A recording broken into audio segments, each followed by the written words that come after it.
कर रहे हैं क्लास 10th के हिंदी के मोस्ट इम्पोर्टेंट एमसीक्यूज।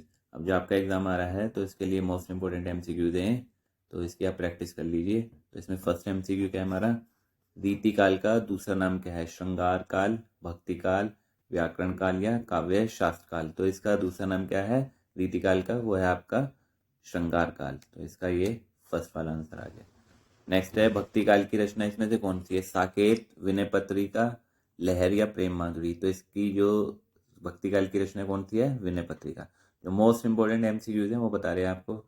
तो इसमें से आपके जो एग्जाम आ रहा है उसमें इसकी प्रैक्टिस कर लीजिए, इसमें से आपके एमसीक्यूज लग जाएंगे। तो तार सप्तक काव्य के संपादक, मोस्ट इंपॉर्टेंट है वाला, तार सप्तक के संपादक कौन है? यह है विद्यानिवास मिश्र, यह है आपका भक्ति बोध, सच्चिदानंद, हीरानंद, वात्सल्यानंद अज्ञे या प्रगतिवादी कवि।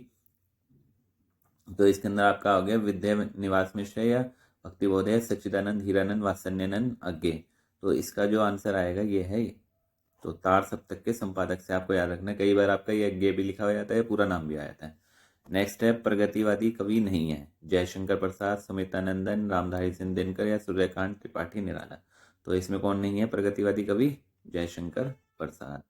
नेक्स्ट है आपका कनुप्रिया के रचयिता कौन है? भवानी प्रसाद मिश्र है, नरेश मेहता है, धर्मवीर भारती या गिरिजा कुमारी माथुर। तो इसका क्या आंसर आपका? धर्मवीर भारती। नेक्स्ट है निर्गुण कौन देश का वासी है? प्रश्न किससे पूछा गया है? श्री कृष्ण से, बलराम से, उद्धव से या राधा जी से। तो ये आपका जो है सूरदास वाले चैप्टर का है। तो निर्गुण कौन देश का वासी, यानी कि आप कौन से देश के वासी हो? यह प्रश्न किससे पूछ रहे थे? वो कृष्ण जी से पूछ रहे थे, बलराम जी से पूछ रहे थे, उद्धव से पूछ रहे थे या राधा जी से। तो किससे पूछ रहे थे? उद्धव से।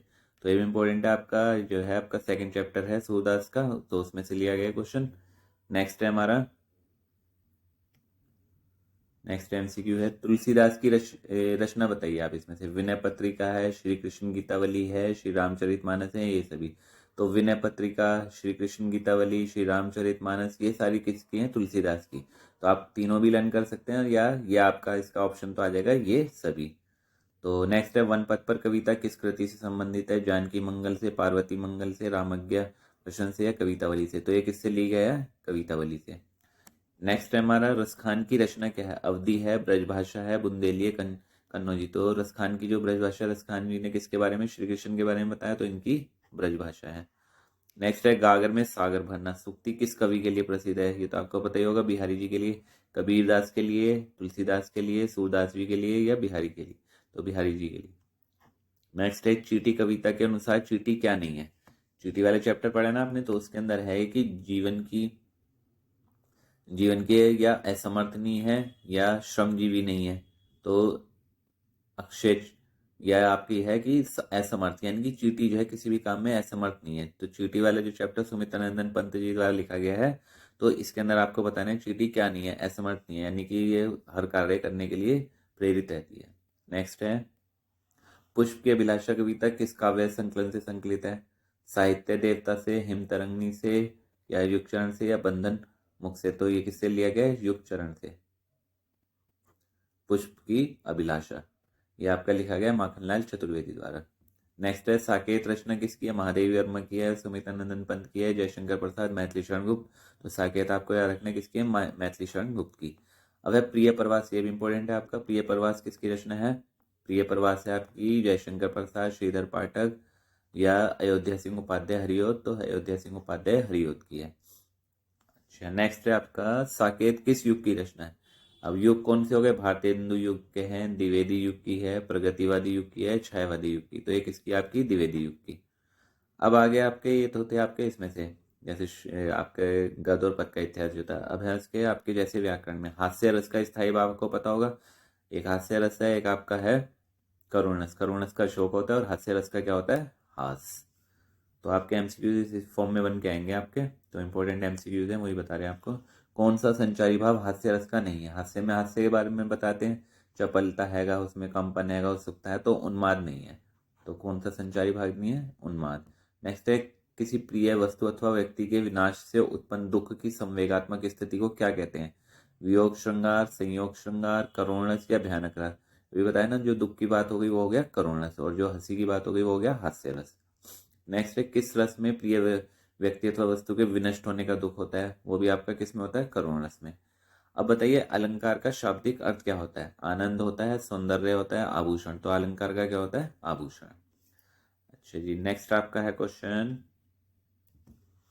अर्थ अलंकार किस पर आधारित है। अर्थ अलंकार से पता चल रहा है कि लय पर है, शब्दों पर है, तुकों पर, अर्थ पर। तो ये किस पे आधारित है, अर्थ पर। नेक्स्ट है, जहां किसी वस्तु की तुलना किसी दूसरी वस्तु से की जाती है तो वहां कौन सा अलंकार होता है, रूपक अलंकार होता है, अनुप्रस्थ होता है, उपमा। तो कहाँ कौन सा होता है, उपमा अलंकार।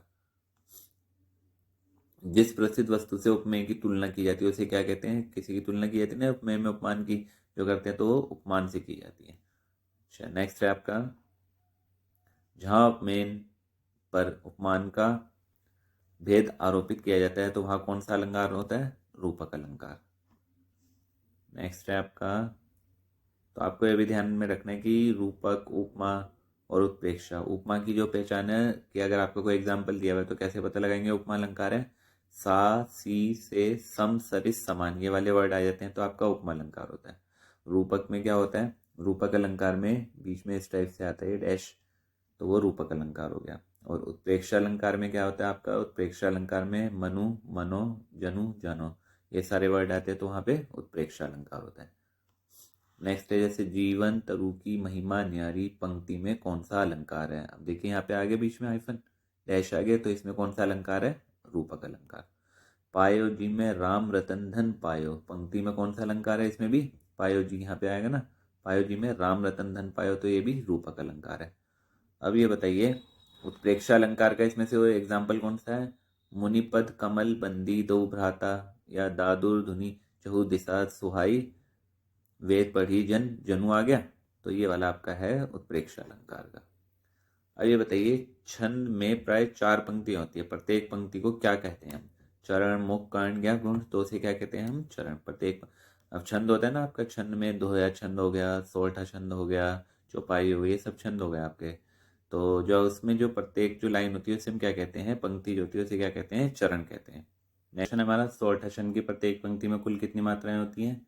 सोरठा जो छंद होता है उसमें प्रत्येक पंक्ति में कुल कितनी मात्राएं होती हैं, तो आप देखिए ना, 11 13, यानी चरण हो गए ना, 11 13 11 13, और दोहे में होती हैं 13 11 13 11। तो 11 + 13 कितने हो गए आपके, 24। तो कितनी मात्राएं हो गई इसमें, 24 मात्राएं। ऐसे ही सोरठा की प्रथम पंक्ति में कुल कितनी मात्राएं होती हैं, इसमें भी 24 मात्राएं होंगी। इस छंद के प्रत्येक चरण में 24 मात्राएं होती हैं, प्रत्येक चरण में 24 मात्राएं किसमें होती है, रोले में। अब है, उपसर्ग मूल शब्द में कहाँ जुड़ा होता है, उपसर्ग कहाँ पे स्टार्टिंग में होता है, यानी कि प्रारंभ में जुड़ा होता है, प्रत्यय जो होता है अंत में जुड़ा होता है। तो ये आपको ध्यान में रखना है, उपसर्ग जो है मूल शब्द में कहाँ जुड़ा होता है, प्रारंभ में। जैसे अभिमान है तो अभिमान में अभी तो उपसर्ग हो गया और मान क्या हो गया, मूल शब्द। नेक्स्ट है हमारा, परि उपसर्ग से युक्त शब्द नहीं है।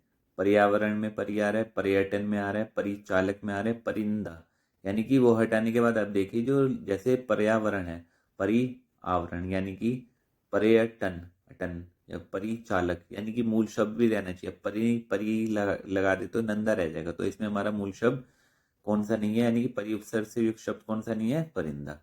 अब ये बताइए, अब आ गया समास। पूर्व पद संख्यावाची कौन सा है, एक आपका द्विगु समास है, एक द्वंद्व समास है। द्विगु समास वो होता है जैसे कि नवरत्न, जिसमें पूर्व पद संख्यावाची होता है, तो ये पूर्व पद संख्यावाची कौन से समास में होता है, द्विगु समास में। तो इसका आंसर आ गया हमारा द्विगु समास। फिर नेक्स्ट है, कौन सा समास समाहार का बोध कराता है, द्वंद्व समास, कर्मधारय, द्विगु समास, तो क्या आएगा, द्विगु समास। अब है, पलंग का तत्सम रूप क्या हो गया, पर्यक, पर्यंक, या पलका, या पल्लक, तो इसका क्या होगा, पर्यक। तत्सम रूप यानी जो संस्कृत में कहते हैं वैसे। नेक्स्ट है, निम्नलिखित में से तद्भव शब्द कौन सा है, ब्याह, कुंजर, उत्साह, स्नेह, तो क्या हो जाएगा, ब्याह। खीर का तत्सम रूप क्या है, शीर, खीर को हम क्या कहेंगे, शीर कहते हैं तत्सम में। ऐसी मात्र का तद्भव क्या है, माँ।